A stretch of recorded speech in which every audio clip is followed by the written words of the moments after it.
stand on this very prestigious campus, which is inspired by a vision, inspired by a great vision of producing holistic individuals, well-rounded human beings after their graduation from this Etimade campus will come into this world and make a better world. With that inspiration, this university is formed. And all of you, the students who are here, are more like Sishyas. You are not no more a student. It is more like a Sishya in a very traditional educational setup with a lot of discipline and also an opportunity for you to find who are you in the 3-4 years you spend in the campus. That is why I mentioned it's very inspiring to stand here. Not many universities and institutions will have this kind of a lofty ideal in starting a university in the first place. Many universities are started run for different reasons. But Amrita Institute and University is very special, and you are very privileged to spend your early part of your life, especially the 3 years, 4 years in your growth stage, in this wonderful place with a lot of inspiration. There are some very eminent people in the stage. Swami Sankara Amritananda Puri Swami, who gave his benediction address, who has blessed us all, and who wanted this Alive program to be a very transformational program. I seek Swamiji's blessings. Professor C. Parameshwaran, Principal Director, Corporate and Industry Relations, who gave an overview of what this university is all about, what we are trying to do. And the Campus Director, Air Commodore Satish Menanji Avargal, and the Head IQAC, Dr. Prashant R. Nair, and Dean School of Engineering, Sasankan Ramanathan Ji, and all the Swamijis who are here, Brahmachari Swamijis who are here, faculty members who are here, and very importantly, the great students who are here. I also seek the divine blessings of Amritananda Mai Amma. I seek refuge in her lotus feet. I urge Amma to guide all of us, to give her blessings and continue to be with us as we live in this mortal world.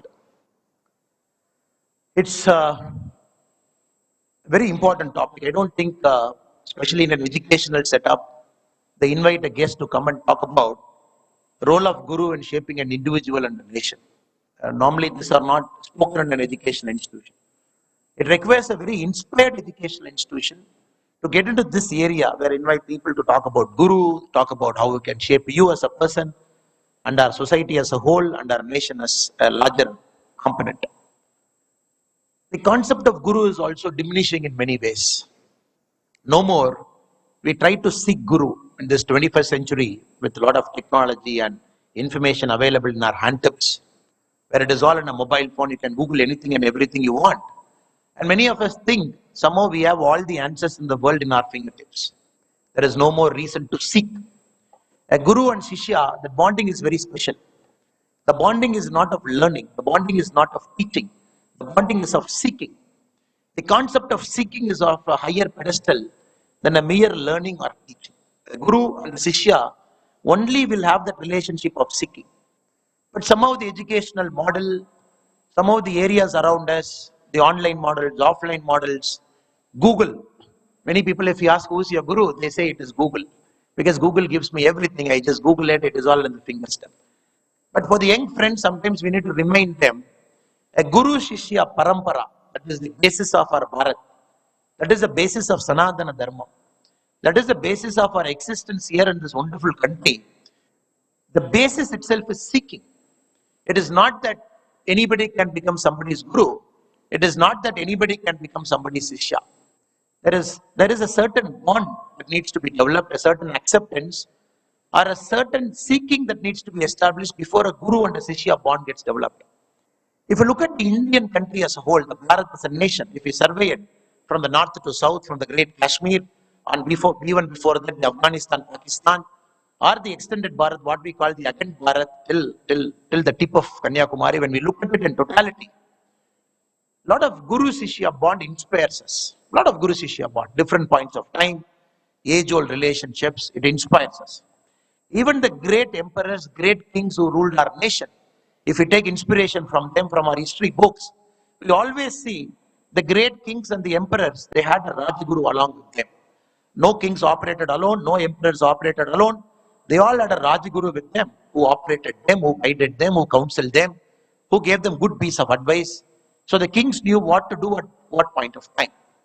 If you look at some of the great minds like Adi Shankara is not a distant person to us, born very close to us. He has traveled the whole area, he has traveled the length and breadth of Bharat.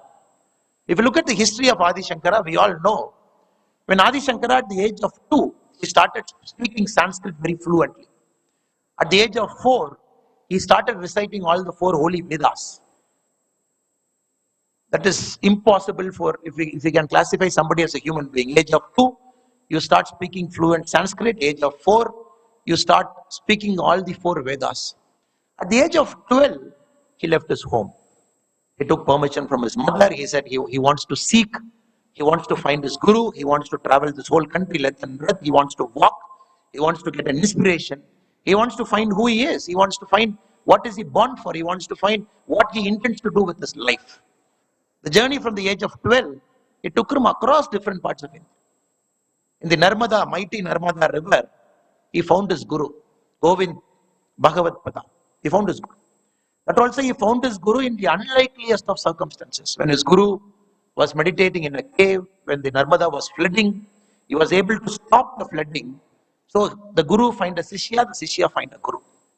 Then Adi Shankara's life became a transformational life. He was able to take out our Sanatana Dharma, go and spread it across the length and breadth of the country. He was not only able to spread it, he was also able to create, institutionalize the centers of learning in the north, south, east and west, in the Sringeri, in Dwaraka, in Joshimath, in Puri, in all the 4 corners of our India.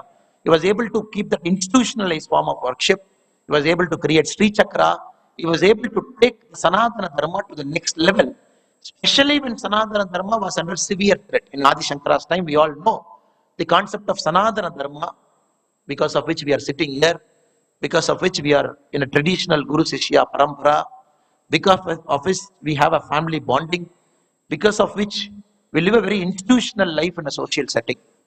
When it was under severe strain, Sanatana Dharma found itself in Adi Shankaracharya. Sanatana Dharma itself gave a guru to Adi Shankaracharya. So Guru Sishya Parampara, it made Adi Shankaracharya better. Though a person at the age of 2, he knows things. At the age of 4, he knows all the Vedas. At the age of 12, he had the courage and the audacity to leave his comfort zone, travel across the country, see things. But even then, they wanted a guru. No person is complete till he finds his guru. In fact, if I can go one step further and say, your life begins the day you understand who is your guru. Your life begins the day. Till then, it is an experimentation. Till then, it is seeking. Till then, it is finding. Till then, it is solace seeking.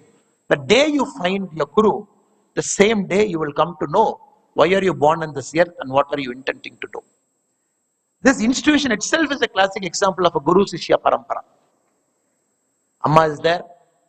If you look at our whole institution, it is all very highly accomplished human beings. The first 20, 30 years of their life, very highly accomplished. Very highly accomplished. We have an air commodore.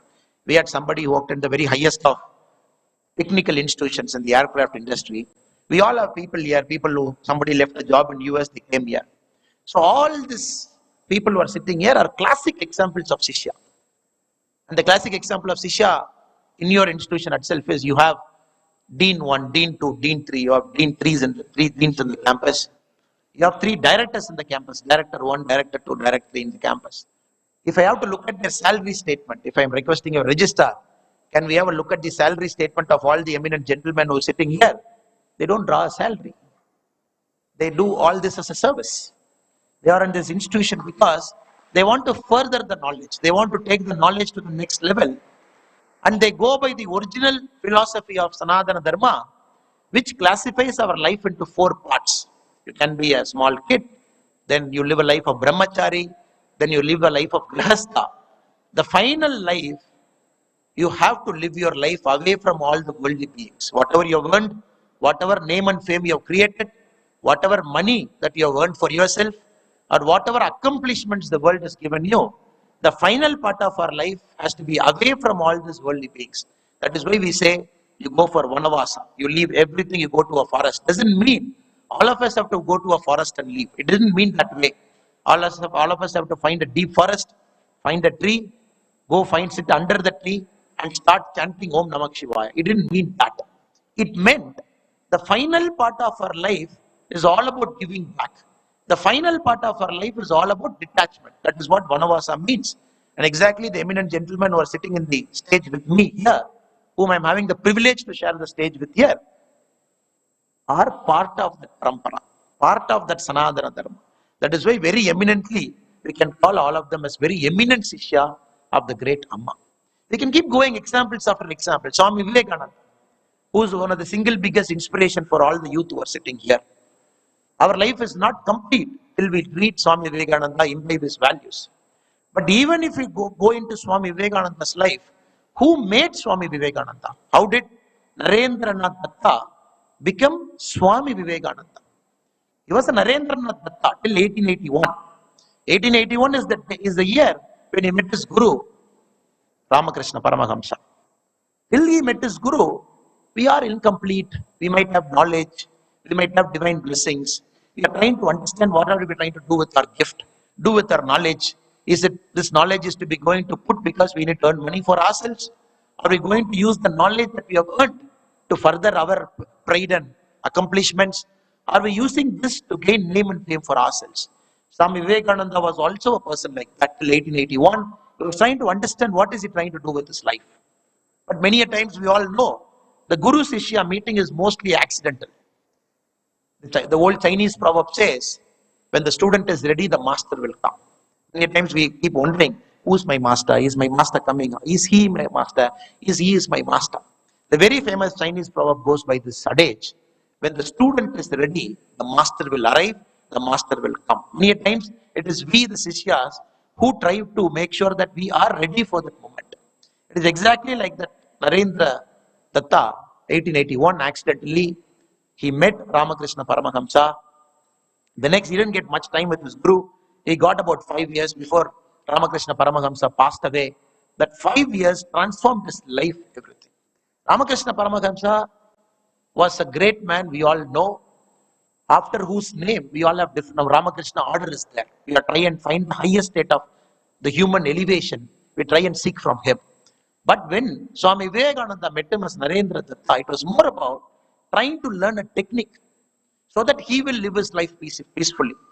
Or trying to learn specifically the technique of Nirvilkapa Samadhi, so that once he understands, Narendra Datta felt he can elevate himself from the other human beings and live his life of bliss. But Ramakrishna Paramahamsa never taught him what Nirvilkapa Samadhi is. He said, don't need at this point of time. You don't need it. Your life is destined for something else. Your life is not meant to sit with me, understand this technique of Samadhi, which is part of a yoga, maybe the highest state of yogic presence. Learn Samadhi, sit here, do meditation in Belur or in Calcutta, and then seek happiness for yourself and live your life of contentment. Your life is not meant to be that. Your life is something else. You are not supposed to learn Samadhi now. Your life is supposed to uplift souls, supposed to travel, meet people, elevate human potential and possibilities. The 5 years he spent with Ramakrishna Paramahamsa, it made Swami Narendra Datta to transform into Swami Vivekananda. It gave him the highest possible existence of life. The status where you meet all the human beings inspired. That took Swami Vivekananda after his Guru died. 1893, he went to Chicago, the World Parliament of Religions. Not only that, he traveled 2 major travels, one to America, one to Europe till 1902. Then he came back. Again, he traveled across the length and breadth of our country. He inspired human beings. He made them to see higher possibilities. He made many human beings to come out of mundane lives. He made human beings to live a life of a coexistence, live a life of harmony, live a life that is of useful to the other human beings. So we have to understand the transformation of Swami Vivekananda happened after he met his Guru, Ramakrishna Paramahamsa. We also have one more gentleman by the name Narendra Datta. There was one Narendra Datta who was born much before. There was another Narendra who was born in 1950 in a small town in Gujarat. This Narendra also wanted to seek a Guru. This Narendra also felt he needs to join Ramakrishna mission. This Narendra also felt that he has to live his life of service. This Narendra attempted 2 times in his life to take the life of a monk. 1950, after he was born, his life took him to different places. At the age of 17, he left his home, wandered around the country, saw Himalayas, traveled extensively to Belur, got inspired there, came back to his home at the age of 19, lived in his home for one night. After his travel, he came to his home, lived for one night, ate his mother's meal for dinner. Next day morning, he told his mother, I'm leaving. Then he joined the Sangha. He was doing a lot of phenomenal social work. Emergency came. He felt he doesn't want a life of this. He wanted a life of peaceful coexistence. He wanted to be a monk, wanted to get into Ramakrishna order. Went to Rajkot, met Swami Astamayanda, told him, accept me as your disciple. I wanted to be a monk. The Swami told him, the same thing what Ramakrishna Paramahansa said to Swami Vivekananda in 1881. The Swami told this Narendra, who we call as Narendra Modi now, who is the Prime Minister of our country, he said, your life is not meant to be a monk. Your life is not meant to be a monk. Your life is something different. So I am not going to admit you as my disciple. And neither is the Ramakrishna order going to admit you. And wherever you become a monk with us, your life is a life of changing millions and crores of people's destiny. Go and find that life. Went out. After 7 years, again he came back. Again he said, I want to become a monk. Again the Swamiji said, I am not going to admit you. You got to find your reason for birth. The moment you find it, crores of people's life is going to get transformed. You are a chosen one from the God, which I can understand. Your place is not among us or not to be a monk. Now we all know the Prime Minister of our country, Narendra Modi now. 72, 1950 born. 2 times he was not allowed to enter and become a monk, become a disciple. Then probably Narendra Modi ji found out his life's true calling. At the age of 35, 1985, he joined the BJP party in Gujarat. Then the rest is history. Now we are looking at a man for 22 years continuously. Nobody in a democratic setup was either the chief minister or the prime minister of a nation. Nobody in the democratic setup is 22 years and counting and still is changing lives of transformation. Again, the point I'm trying to make here is the role of Guru in everybody's life, how they transform you from a normal person or probably a person with potential but not sure what to do with that potential and elevating you to a larger life. Again, if you get into Mahabharata, Mahabharata is a very beautiful story. It is not a story of war. It is not a story of 18 days war. It is not a story of human emotion. It is a story that is much higher. It is a story that is the essential of Sanatana Dharma itself. We all know Guru Dronacharya.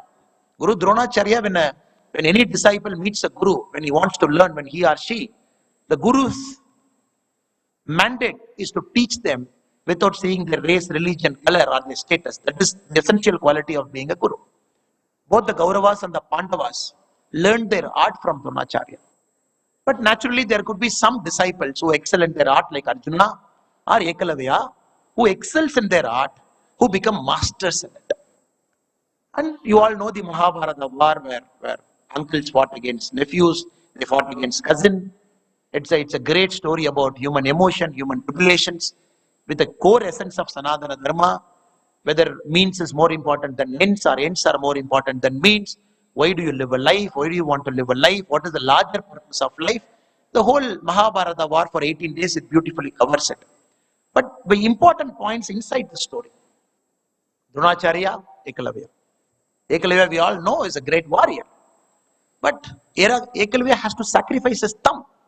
He has to give his thumb, which made him immobile, which made all the art that he has learned, the art of archery, which he was excelling, one of the best at it. But he has to sacrifice his thumb for the Guru, for the simple reason his Guru felt which of his Shishya can contribute more to humanity in a righteous and a just war. So everybody accepted the Guru without saying anything. Ekalavya without even a faint murmur. He simply accepted. He said, okay, my Guru is asking, it should be true. The Guru wants my thumb, I'm going to give my thumb. Which is making my whole art redundant, which is going to make me immobile, by which I cannot carry a bow and an arrow and fire arrows at will. He sacrificed his thumb. Because his Guru felt Again, in the context of Mahabharata, it is for us to judge what Dronacharya did is right or wrong. Was he a right guru or a wrong guru? In what context he made Ekaliva to sacrifice his thumb? In what context the favor was given to Arjuna? In what context the scales of war got shifted? Because they felt one side of the war party had righteousness with it. The other side of the war did not have righteousness with it. So righteous side, the Arjuna side. Again, Arjuna had a guru, Lord Krishna, where Arjuna was saying, look, I've learned everything. I know warcraft.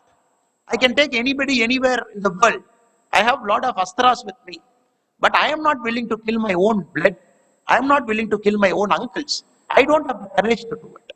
It is Lord Krishna who has to go one step further and be a guru in the battlefield, which is the whole essence of Bhagavad Gita, the Gita discourse, which is very subtle, very deep, where Lord Krishna has to play the role of a charioteer.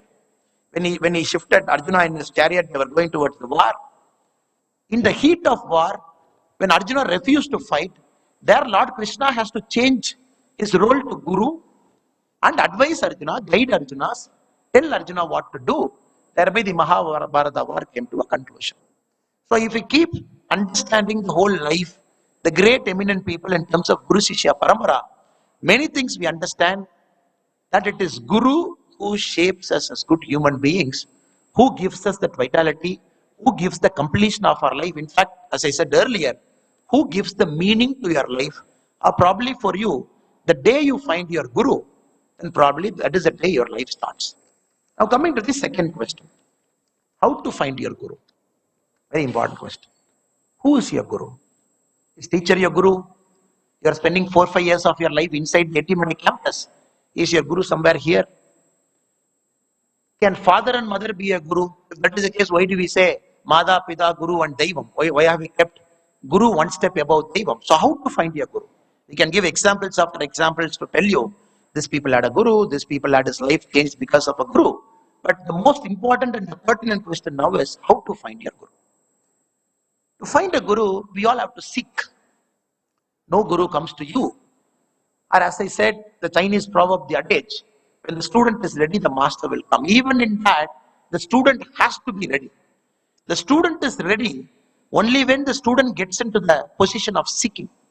In fact, Alive, which we have inaugurated just now, which they gave an introduction for, I fundamentally believe if we start using Alive, the initiative properly, it will only help you, the students, to seek what you want in life. If I ask all the students who are sitting here, how many of you exactly know what you want to do in life? Possibly not many. Even if you think that I exactly know this is what I want to do in my life, maybe 1 or 2 years from now, when you graduate outside this campus, when you get into the real world will start testing you. Because we haven't seen much things in life. We have lived a very secluded life.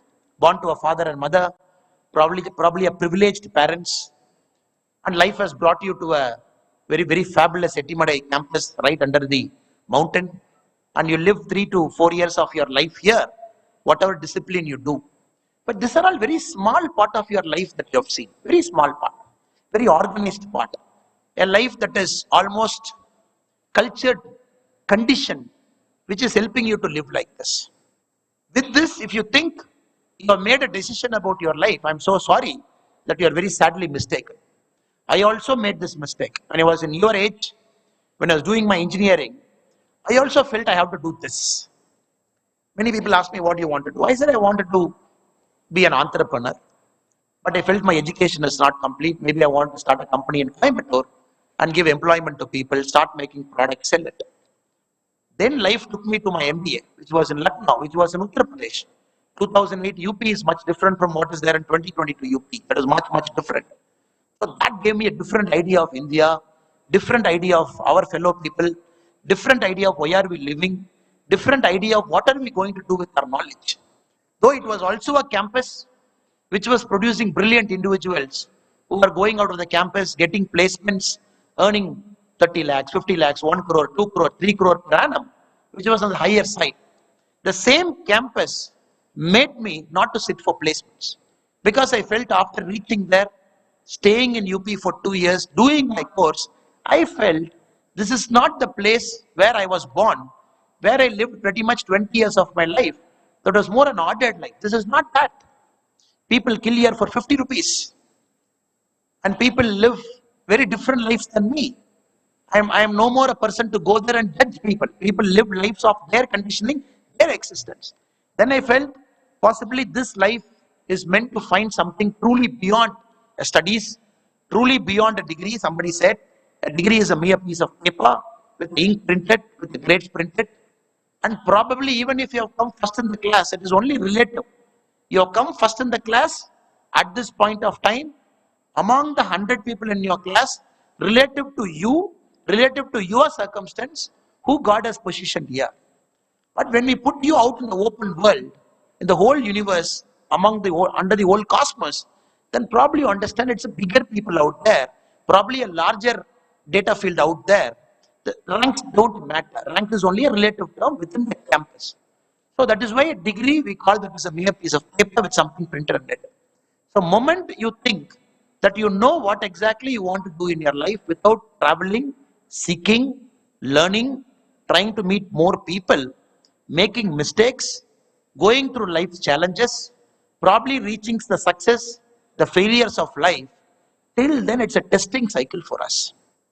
But to seek a guru, you should be willing to brave it out. It is not that guru will come when we are in our comfort zone. No guru comes when we sit in our comfort zone. You got to leave your comfort zone. Many of them left comfort zone. Somebody has resigned a job. Somebody has left a job in high-paying job in US. He wants to change his whole life's meaning. He came here. Somebody is here because at the age of 20, they decided to be a brahmachari. They decided not to get into the worldly ways of life. They wanted to completely dedicate themselves for a larger cause. All those people have come out of comfort zone. Since they have chosen to come out of comfort zone, they were able to find their guru. Their guru need not be your guru. Your guru need not be their guru. Each guru is tailor-made for you. Universe has made a Sishya. The universe has made a guru. The universe is waiting for time and place so that the guru and the Sishyas get connected. So my humble request to all of you is, go out of your comfort zone. Just sail out of your comfort zone. You are not going to get a scratch. The blood is not going to ooze out of your hands or from your legs or from your palm. The moment you decide to go out of your comfort zone, put yourself through the testing phase. Trust me, believe me, that is when the meaning of life slowly opens up to you. Then you find probably why God placed you in Amrita. You could have gone to some other college. You could have gone to some other state. Or probably you could have gone to an IIT. Or probably you could have gone to XYZ. Or probably, but why Amrita? Then you understand everything has a reason. It is nothing comes out of ordinary. Everything has a reason. The day you came to Amrita, there were some universal forces at play which made you to come to Amrita. So you might have choices in front of you, but the universe brought you to Amrita. Again, in this space, I'm using the word called Amrita because all of us are standing in the campus and talking now. So we don't understand this connection till you go out. Put yourself bravely out in the world, challenge yourself, try and find why did you do something till now, because the universe wants you to do something from now on for which what you did till now matters. Again, I'm repeating what I'm saying. Only when you go out of your comfort zone into the real world, trying to understand what you do, that discomfort will only teach you why you did what you did till now, because it helps you to do what you want to do in the future. So this karmic connection, when you go out your comfort zone, when you start seeking, trust me, believe me, your guru will come to you. Your guru will guide you. Your guru will tell you, he or she, what exactly is the larger purpose of your life and where you want to go. In fact, again, when we look at our history, we look at great emperors. The history books is very kind enough to a lot of great emperors who lived among us. Pages and pages are dedicated to us. But somehow, the education model, especially in Tamil Nadu and other parts of India, education model is not based on the Guru Shishya Parampara. The education model doesn't focus much on the Guru Shishya itself. When you read your textbooks, when you read your college textbooks or your school textbooks, you don't see much about Guru Shishya in the textbook. Textbooks is more about teaching. There is a teacher and there is a school. You go in the morning, you get taught, you come back in the evening, there is a school bus which will drop you. But in the pages where some of the greatest emperors are mentioned, when we look at Chandragupta Maurya, one of the greatest emperor, but the story about Kautilya is written very less.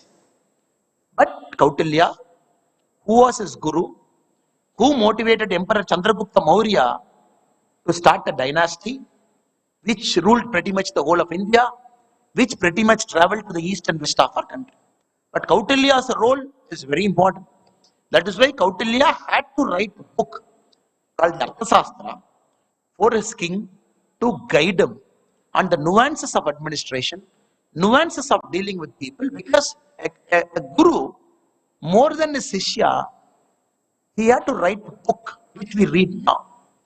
Again, if we go back, not only here, when we jump 2-3 continents, when we enter into the European continent, a very famous book called The Prince, which we call, written by Machiavelli for his prince who was getting into administration.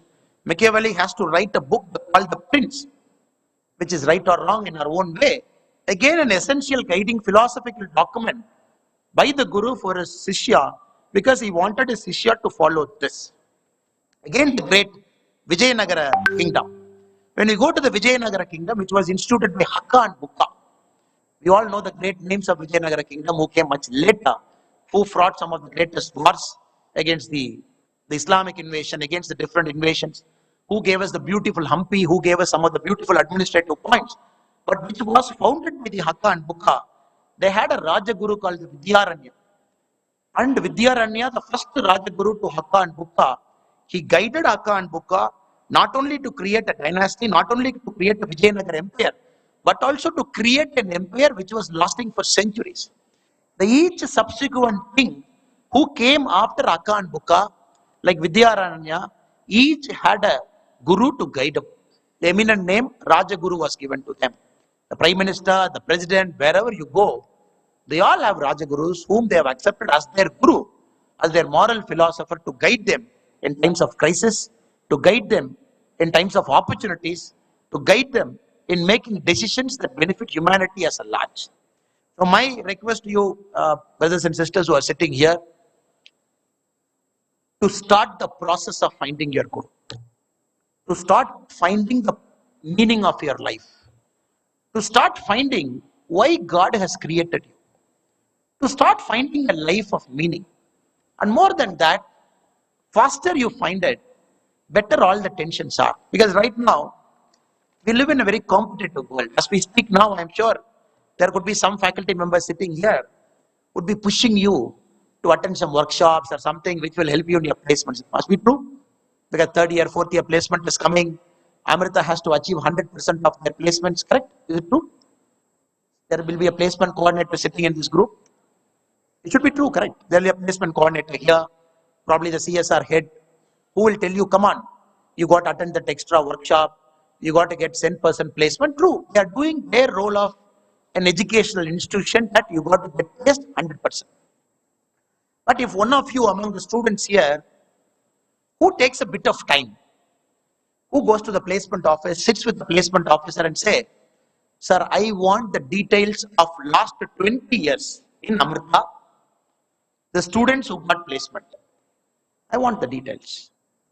And probably you want the phone numbers of all your alumni last 20 years from this campus who got a placement. And probably if a group of friends has got time, you call each of your alumni and ask them, where did you get placed from campus? They will say X company. How long were you in the X company? They will say 2 years. Why did you leave the company? They said, it is not the meaning of my life. I felt bored, I didn't feel happy, I want to do something else. Then probably if you ask your alumni, how many companies you have shifted? Now the numbers are in double digits, there is no more a single digit number now. People are already into double digit shifting of companies.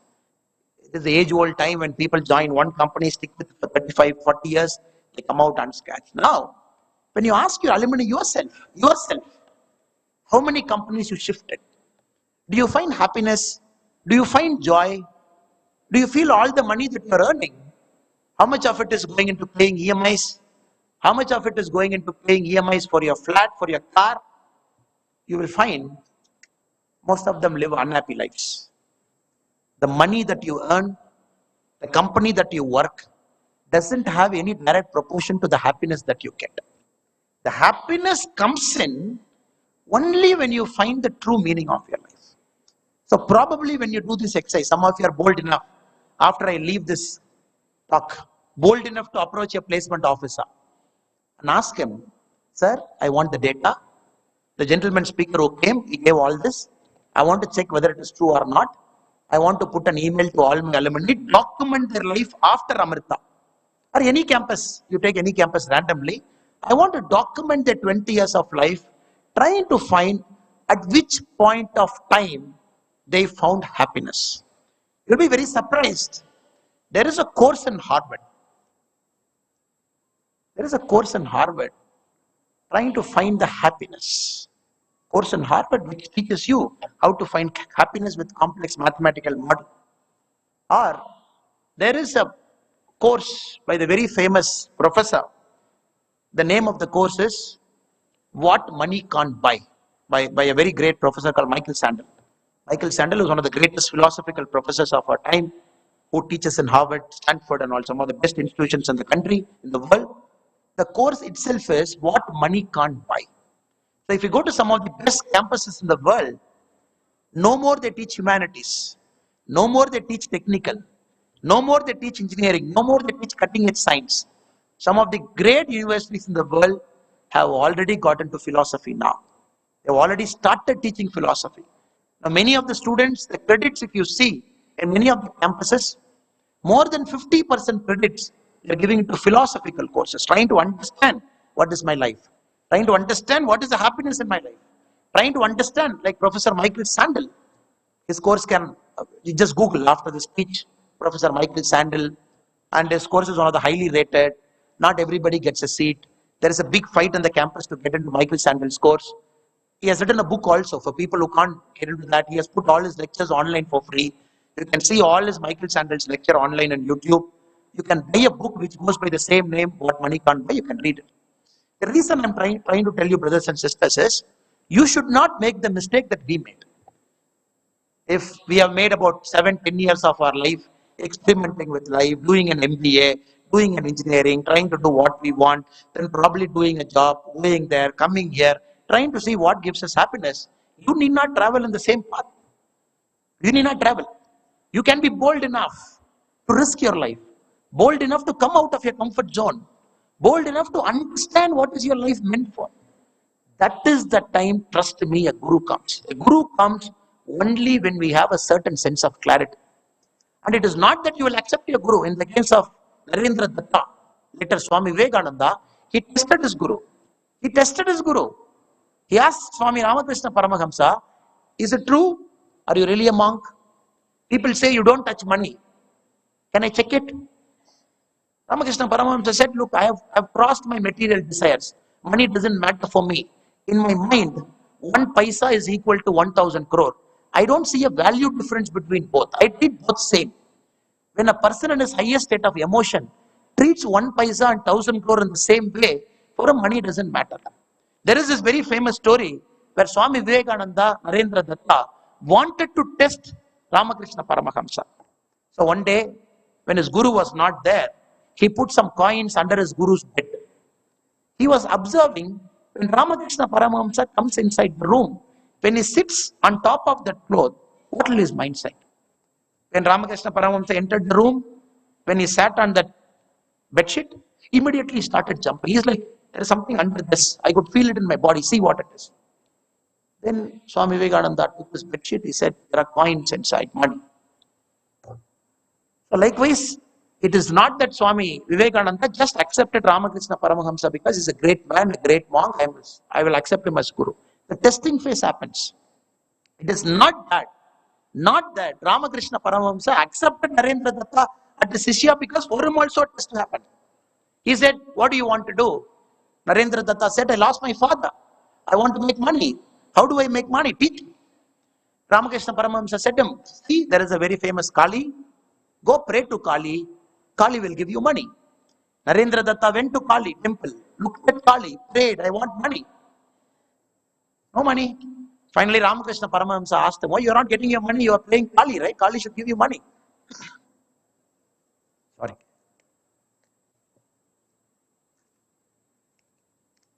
You are worshipping Kali. Kali should give you money. You are asking for money. Why are you not getting the money?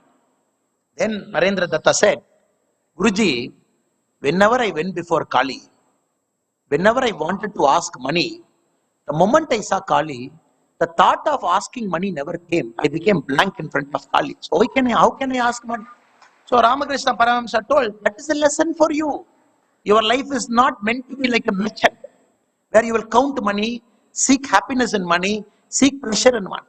So this is a path God is trying to show you through Kali, that your life has to transcend money. In fact, for Chicago also, when Swami Vivekananda was supposed to go for 1893, it is not that Swami Vivekananda got an invitation.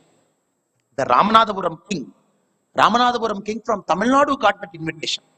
He was asked to come to the World Parliament of Religions to talk about Hinduism, to talk about Sanatana Dharma. So Swami Vivekananda never got that invitation. When the Ramanathapuram Maharaja got that invitation, he felt, I am not the person to represent the Sanatana Dharma or this Hinduism in Chicago, in the World Parliament of Religion. He felt there should be a monk, a true believer in Sanatana Dharma, who should represent one of the greatest religion in the world, in the World Parliament of Religion. Then the Ramanathapuram Maharaja hunted for Swami Vivekananda, got him, brought him to his palace, gave him money to travel to Chicago. The rest is history. When Swami Vivekananda, after he traveled back from Chicago, the one condition Swamiji had was that he has to enter India via Kundukal. Kundukal is a place in the coastal part of Tamil Nadu. That is the only condition Maharaja put. After your great lectures in Chicago, where he spoke about the greatness of Sanatana Dharma, the virtues of Hindu religion, your padam, your lotus feet should touch Tamil soil, should touch this soil before entering India. That is the only condition, which Swami Vivekananda accepted. When he came back, he landed in Kundukal. And again, the second condition the Maharaja put is that your feet should not touch the soil. Your feet should touch my head. You should land on my head. He's a great man with a lot of money, with a territory, with a king, a royal title. But in front of knowledge, in front of wisdom, in front of a monk, in front of a true Sishya, he bent his head. He said, you should touch my head and land on this, which Swami Vivekananda did not accept. Vivekananda said, no, I am not putting my leg on your head. I am going to put my leg here. Even now, when you go to Kundukal, Ramakrishna Mission maintains a very beautiful property, very beautiful place. You can do lovely meditation. It is in Ramanathapuram district. I request you, whenever you find time, to travel to that part of Tamil Nadu, to seek Kundukal, to seek the Ramakrishna Mission's building, to go there, find the exact place where Swami Vivekananda landed back into our country, put his first foot there, and do meditation. So the cycle is Vivekananda in 1881 there, to Vivekananda in 1893 where the dramatic transformation, who wants money because his father died, to a person who was willing to transcend beyond that to live his life on purity for the human soul elevation. That's a remarkable story. That is why, brothers and sisters, though I keep shuffling between history, shuffling between what is happening now, shuffling between a bit of philosophy, but the essential thing is, gurus have shaped our nation, without a doubt. Reason because gurus have shaped human beings. And human beings have shaped our nation. So without guru, none of it is possible. My last bit of advice is, when we look at campuses now, many campuses have become places of competition. Places of competition. I compete with you, you compete with me. Somehow we take that competition into real world.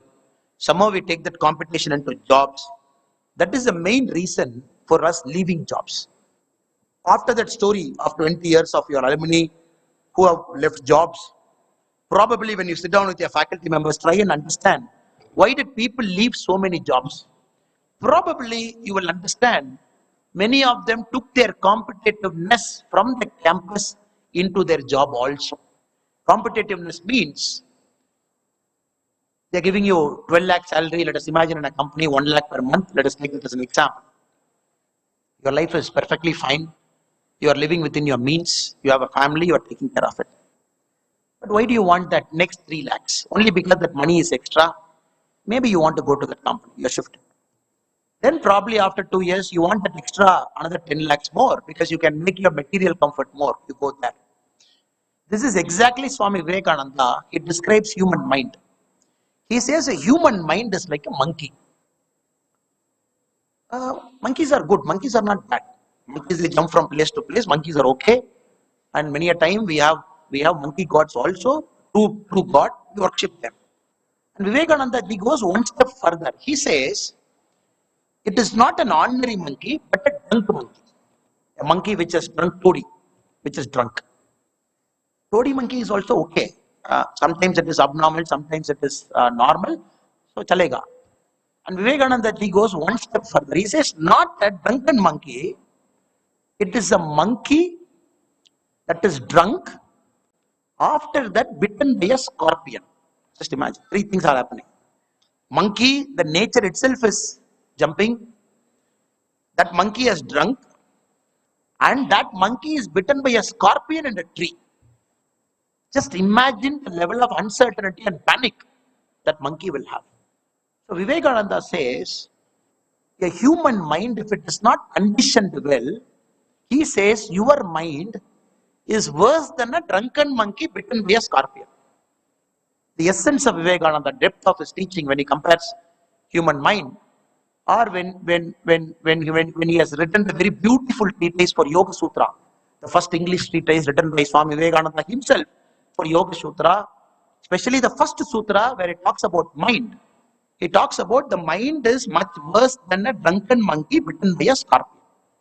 With this mind, when we get into the real world, when we get into a job, when we get into this competition world, just imagine how miserable our lives will be.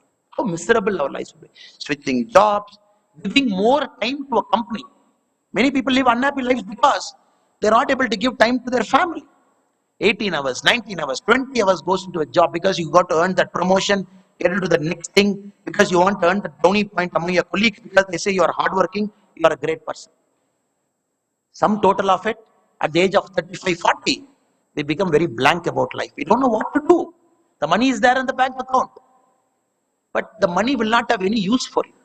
There could be 1 crore, 3 crore, 10 crore, 50 crore in the bank account, but what are we going to do with that money if our life has become hollow? If you live a meaningless life, when the only aim is to switch jobs, the only aim is to earn, live a very small life in a villa. Probably there are 10 villas inside a campus. There are neighbors to you. Which joy are we going to find? We are not going to find any joy. People, gentlemen who are sitting on top of this hall in the chair, they're very joyful. They're very blissful because they have transcended that concept of money defining their life, or transcended the concept of rank defining their lives, or transcended the concept of their colleagues defining their lives. They have defined their life as a life of meaning. This shift is very important to us. You might see, oh, Parameshwaranji is very strict. Our dean is very strict. Or probably some gentleman who is sitting in the row is very strict. You might see. But their concept of strictness is because, I don't know whether they're strict or not, but being strict is not wrong. They should be strict, which I believe now. Being strict is not to harm us. Being strict is to help us to guide, help us to push into that path where you truly find what is your destiny. What is your destiny? So, last 50 minutes I'm speaking about this subject. Still many people haven't left this room itself is a miracle. That shows that you all have a very inquisitive mind. These are all not very ordinary topics to speak. Not very ordinary topics to speak. These are not very motivational lectures. You come, you say, you do this. These are all highly philosophical. Highly philosophical. It needs a mature mind. It needs an open mind. It needs an inquisitive mind to at least understand and appreciate what we are trying to do to each other. So thank you for that. Even after 50 minutes, you sitting strong here means that you all have that mind already. You are already in that path. Your mind is already thinking, what is he speaking? What is he telling? What is he talking about? Guru, who is my Guru? How do I find my Guru? My plan is to get to US or probably to a higher study. Nothing wrong. Maybe you will find your Guru there. Or my plan is to get into civil service. You will find your Guru there. But provided, if it becomes a life of service, not a life of servitude to an organization, to a corporate company, or to somebody where we are just being like a bondage there to earn money, to gain our prestige.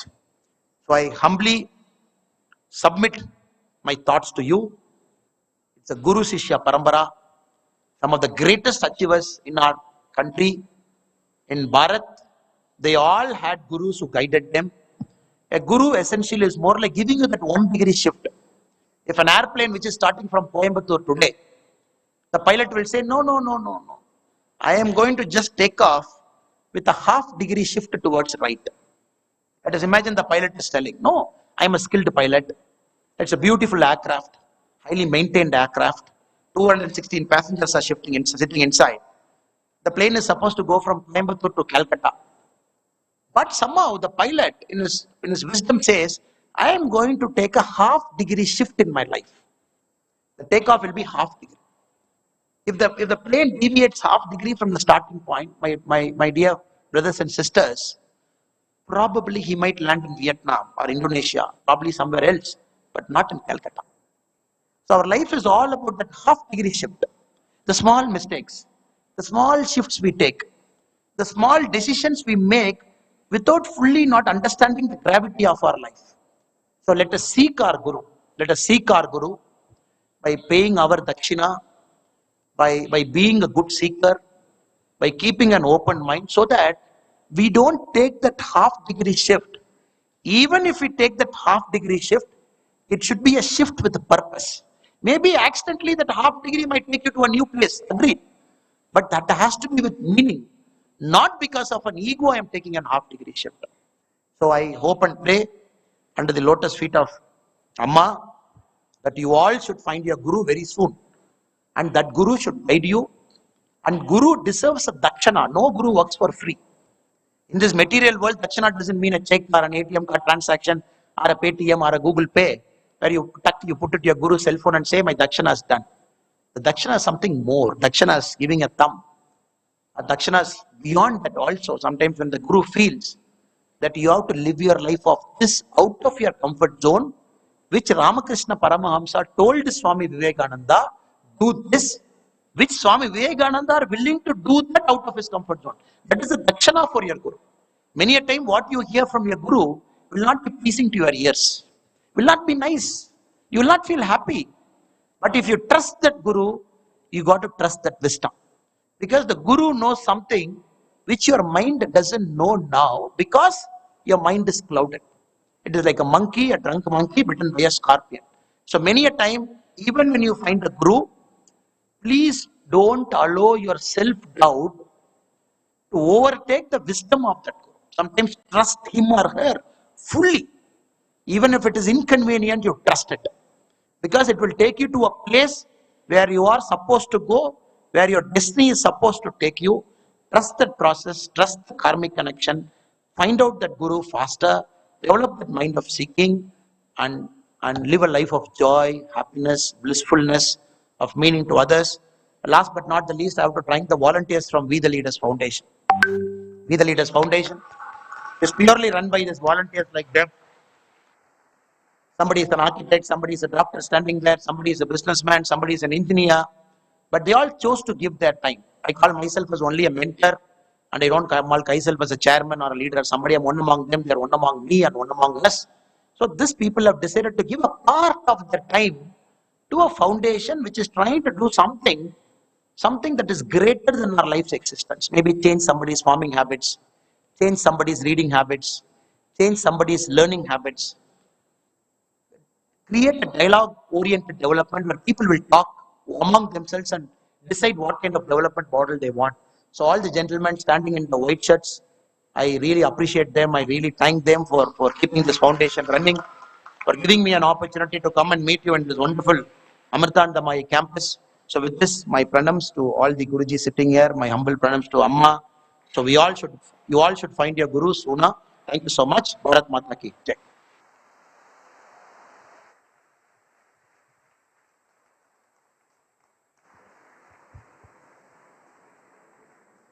So absolutely awe-inspiring and motivational speech. So we have time for a few questions.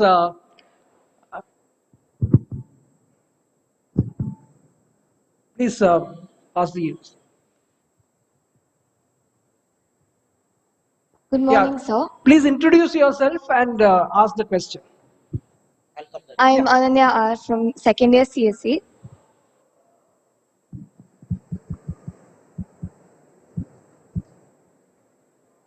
Yeah, go on, go on. Good morning, sir. It's our privilege to have you here. So, when students join college, their cognitive skills, emotional skills, and linguistic skills and the personality traits have already been developed. So, when we join college, what other skills can we develop? As an individual, what skills can we develop further in our college life? It's a very deep question what our sister is asking. I enter a campus by about age of 17, 18. By the time I enter the campus, many of my neural connections is established in my brain, which we call this plasticity, the brain plasticity, what we call the neurophysics. So my mind is already set by virtue of my 20 years of life or 17 years of life. So how can I better use the 4 years of my campus to develop new skills? In the age-old tradition, Guru Parambara, Guru Shishya Parambara, the students are supposed to go very early in their life. Unlike now, where we come to a campus at 17 years or in a school we go up and down, day scholar, hostler. So the parents leave their son or daughter to a guru, and that person stays with that guru 14 years, 15 years, till the guru teaches them everything. Then later the Shishya comes out in the real world. That is the essence of Guru Shishya Parampara. Even now there are some schools in Coimbatore, in Tamil Nadu, in other parts of India, which is run on the Guru Shishya Parampara, where you leave a child at the age of 6, age of 7 to a school. The school takes you inside. Even I think the Amritanandamayi school also has bit on that side. There are some schools here. And then you live there with a certain break in between. It is all model. And the house teacher says inside the school, inside the hostel, where they call the house teacher, meaning the smaller guru, who's with you all the time. But we didn't have a choice. We all at the age of 17, 18 have decided to come to a campus. Now what can I do? Yes, you can do many great things now. The only thing is you got to tell your mind, life is a continuous process of learning. Life is a continuous process of seeking. If I ask the library inside here, probably if I ask the librarian, sir, how many students among the 24,000 students in the campus in Etimadai have come to library? Probably the librarian will say, except the library classes where we all are supposed to go, see the librarian, see them and come back. Probably the librarian might say, regular students among the 24,000 would be less than 1,000. I'm just giving a number. I hope Amrita Institute is better than that. Among the students who come to the library, how many students have picked up a book that is not their subject book? A sister is a computer science graduate. Now blockchain and new things are there. Probably you might find that book and read it. If I ask the question, how many of you have picked up a book that is beyond your traditional learning? The numbers might come down to very few. So this is one area where I believe the seeking comes, where you can truly utilize this 4 years. Maybe some people are giving sound at the back, I don't know, where you're trying to tell me that all of you have gone to the library, all of you have picked up a book beyond your subject, and all of you are trying to read it. If that is the case, I'm very happy for you. So this is one area where you can really contribute, where you can try to seek. The library is here. Some of the greatest books are right inside. The second area is, a college is the only place where people accept you without judgment. Suppose you are standing up here, taking a mic, and you are speaking. Nobody will judge you. Nobody will judge you. The moment you leave the campus, you go to a corporate company, take a mic and speak. Everybody will say, why is this person speaking? This person is speaking because he wants to become closer to the chairman, or probably they want to get promotion. Why is he speaking? So everywhere in life, judgment comes. College is the only place where people don't judge you. People see you as their friend. People see you as their brother. People see you as their sister. People see you as their colleague. So that is something we all should learn from college. But without judgment, we can improve our skills. Somebody doesn't know English. You can tell your teacher, when this gentleman Annamali is coming, why should the professor give the word of thanks, or why should the professor give welcome address? As a student, why can't I give welcome address to Annamalai? In front of this many people, if I speak, my stage fear is gone. Fantastic suggestion. But you have to meet your guru and request them. Sir, I've come here. I'm not good in English. I'm not good in stage speaking. Can you give me that opportunity where I go to a stage? Give a welcome address to the guest who is here, because I know I have done it. My English was not good. Very bad, probably above average.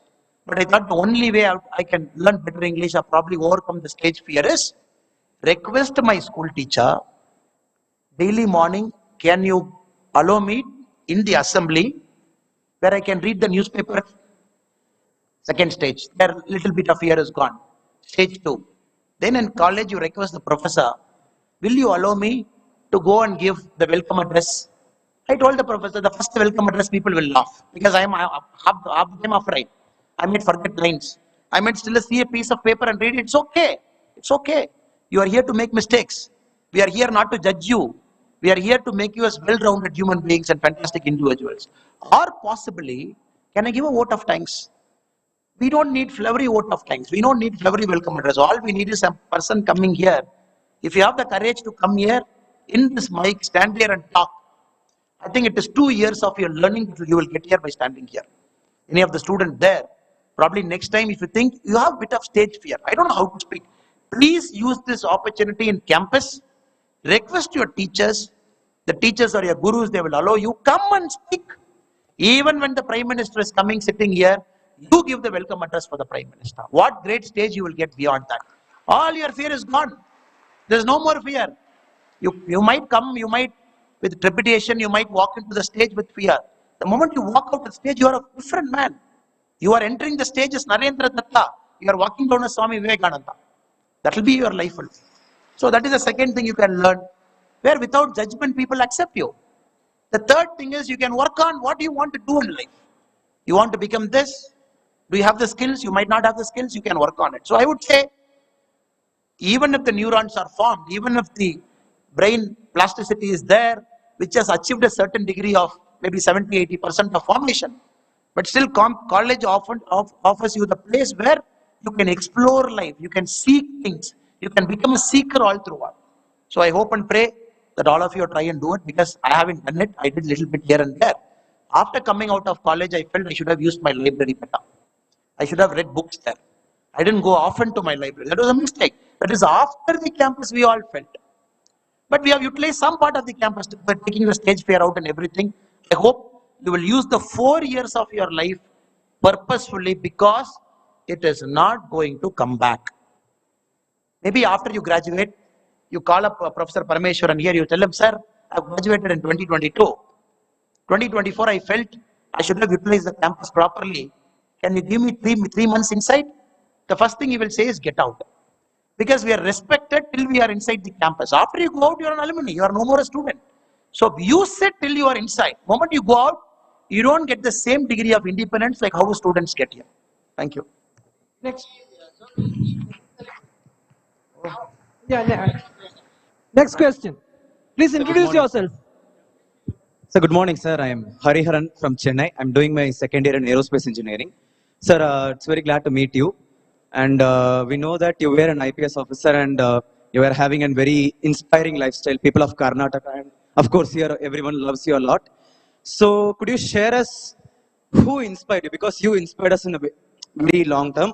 So could you tell us who inspired you and what way they inspired you, so that we can have an way in our life, so we can follow them.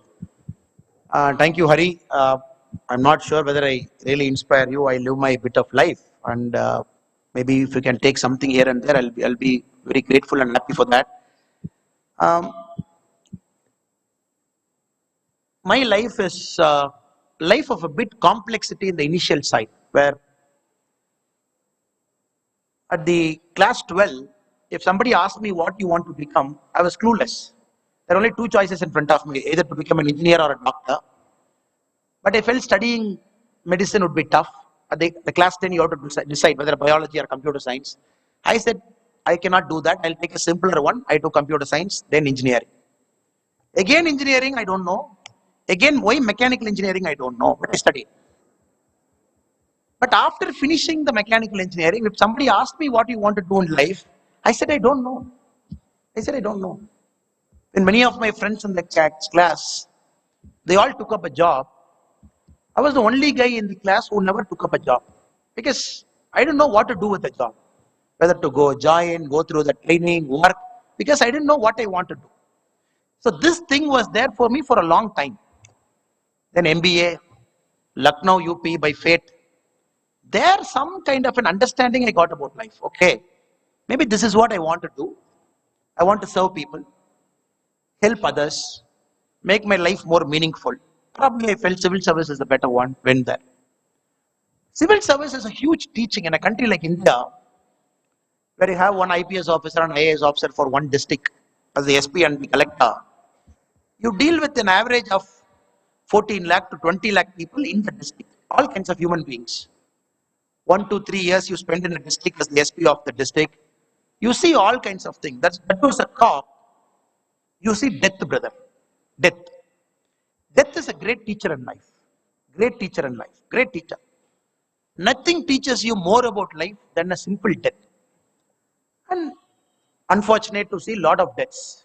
Murder, brutal murder, somebody just falling down and dying, somebody going in a car and dying, somebody going in a horse and dying, somebody traveling in their family, happy family, joyful family, within minutes going under the truck and the whole family collapsing.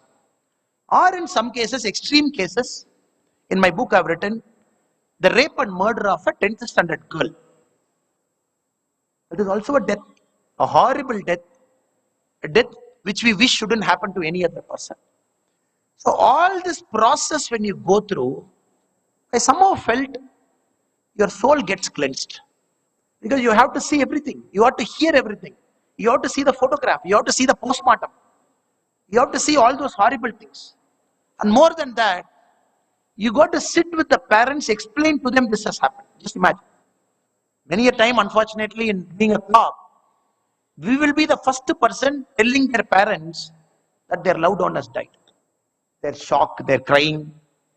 And police station, when you write the FIR, when you write the procedural formalities, when the father and mother patiently waiting, crying with the tears in their eyes, because only when you do the procedural formality, only if it gets completed, then probably the postmortem will happen. Then probably the loved one's body can be handed over to them. I was a witness to all those unfortunate moments in my life. Unfortunate moments. People, there'll be just tears rolling in their eyes, the father and mother quietly sitting in a police station chair, just for that one signature because they have to put it. So when you go through all those things, brother, you understand life is something beyond what we live. Beyond what we live. There are some beautiful, noble people. They might not have done any mistake in their life. Still their son or daughter gets killed in an accident. Like you, at your age, they come to a campus, they drive a car, drive a two-wheeler, drive a motorbike, they go head hit, they kill. But when you look at the life of the father and mother, they lived a purely blissful life, spotless life, clean lives. But you ask the question to the God, wherever God and the Almighty and the universal forces are, why to him? Why to him? Why to this parent? Why to this mother? And why should people like me, probably the middlemen operating in a system, in a bureaucratic system, why should I see that pain? Why should I be the forebearer of that bad news to them? So, for you also, I think your life will take you in those places. I don't know, whatever jobs you do, you will go through all those moments. That purifies your soul. That teaches you there is something beyond it. When a girl, 10th standard girl, in Baindur in Udupi district. She was supposed to come home at 6:30. She didn't come home at 6:30. When the parents started searching for the girl, they found the girl's body at 8:30 in the night. She was raped and killed. We arrested the accused within a matter of time. When I went to the girl's home to convince her mother, as the SP of the district, when I told her mother, look, God has taken your child, I'm so sorry, but we did our best. Who has done this to your daughter? We have caught them. They will go through a judicial process. They will get punished in our system. The first thing the mother asked me is, I don't care about it, sir. I'm repeating again. The first thing the mother told me is, I don't care what you did. For me, it doesn't matter. All I care is, can you bring back my daughter to me? She is not bothered about judicial system. She is not bothered about the process of law. She is not bothered about, she doesn't even know who are the faces of those people. What are the faces? How do they look like? She didn't even care. All she wanted was, can you give me back my child to me? So you live in those moments. You live in those moments. You convince them. So all those moments taught me. I take a lot of inspiration from those moments. A lot of inspiration. A lot of inspiration from people in their unfortunate circumstances. Many a times it is also the fortunate part. But somehow I felt it is more than the great things you see, people happiness you see, joyful people you see. But the real meaning of life for you comes in those unfortunate moments when you question everything about your life. Why this is happening, why that is happening. So I'm not asking all of you to put through yourself through that. All I'm saying is, get out of your comfort zone. Till you're in your comfort zone, the comfort zone will never allow you to see things the way it is supposed to be seen. It is more like a Maya. Again, in Yoga Sutra, Swami Vivekananda talks very beautifully about Maya. How the screen of Maya in front of your eyes, it hides everything. The Maya gives you worldly pleasures. It gives you everything, whereby you don't see the true meaning of life, which is actually beyond that wheel. How to lift that wheel? Lifting that wheel itself is the essence of Maya.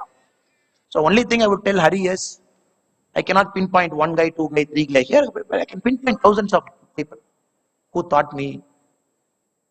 Even I'm an imperfect human being. All of us are imperfect human beings. We are in the process of being perfect. For some of us, it might take 90 years. For some of us, it might take 100 years. For a person like Adi Shankaracharya, it is a matter of months or years. But like many of you, I am also an imperfect person, trying to become perfect in the process, making mistakes, learning from it, learning from all those things. So I would say, you will also go through it. When you come out of your comfort zone, that will teach you many things. Probably put all those teachings for the betterment of humanity. Thank you, sir. I now request Brahmachari Matrikripamrita Chaitanya, Brahmachari Nikhilesha Amrita Chaitanya, and Brahmachari Gangadhara Amrita Chaitanya from Mata Amritanandamayi Mutt to present a memento to our chief guest as a token of our deep appreciation. Audience, please put your hands together. Give him a standing ovation.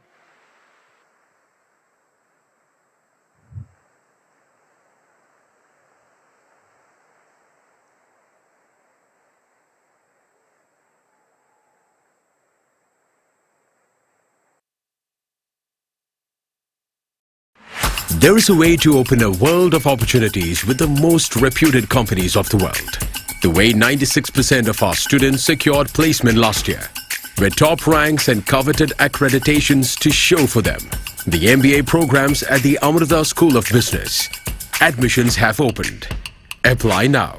Struggling to make inroads is in the southern part of our country, where apart from Karnataka, the BJP hasn't made much progress. Will things change in time for the 2024 elections, or will this continue to be an uphill ride? Will the BJP be able to take Telangana, make inroads into the politics of Tamil Nadu, or is the south of India fundamentally opposed to the Hindutva brand of politics? To talk about the emerging politics south of the Vindhya, I am delighted to be joined at the India Today Mumbai conclave, because it would be highly stereotypical to do this kind of a conversation sitting either in Chennai or Bengaluru, and therefore we invited these four young, bright, fiery stars of South India politics all the way to Mumbai. Can we have a round of applause as I welcome to the India Today conclave Tejaswi Surya, National President of the BJP Yuva Morcha, Member of Parliament. Flanking him, we've got Mr. Annamalai, State President of the BJP in Tamil Nadu. He's a star on TV and also on social media, but is his politics more in the air or on the ground? We'll find out in this session and from here on. Representing the Congress, we've got one of the bright stars of the Congress in Karnataka, the one state where the party thinks it will be able to launch its fight back against the BJP. Join me in welcoming Dinesh Gundu Rao, in charge of the All India Congress Committee of Tamil Nadu, Puducherry, Goa.